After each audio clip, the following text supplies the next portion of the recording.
முழுக்க கருப்பு வெள்ளியில இருப்பினும் நகையை மட்டும் தங்கத்தில் மினுங்கிற மாதிரியான விளம்பரத்தை பார்த்துருப்பீங்க. கிட்டத்தட்ட அப்படி நினைச்சு கொள்ளுங்க. அந்த படம் ஒன்றரை மணித்தியால் படம் அவ்வளவு ஞாபகம் இல்லை எனக்கு. அந்த படத்துல ஒரே ஒரு சிறுமி மட்டும் அந்த பெற்றோரோடு நடந்து போகிறாள், ஒரு சிவப்பு நிற ஆடை அணிந்தபடி. அந்த அந்த சிவப்பு நிற ஆடை மட்டுமே அந்த தளர். மற்றபடி அந்த படம் முழுக்க முழுக்க பார்க்க வேண்டியதான். 2009ஆம் ஆண்டு அகதிகளாக மக்கள் கூட்டம் கூட்டமாக போய்கொண்டிருக்கிறார்கள்.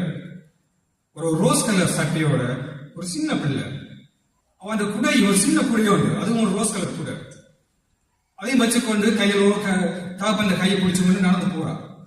அந்த காட்சியை நான் தொலைக்காட்சியில் அந்த நேரம் பார்த்தபோது எனக்கு அந்த சிங்கள இலக்கியங்களுக்குள்ளும் இந்த சாம்பல் துன்பத்தையே சொல்லுகிறது. அடுப்படியிலே சாம்பலுக்குள்ளே அந்த பூனை படுத்திருந்தது என்று ஒரு ஏழையின் வீட்டை வர்ணிப்பார்கள்.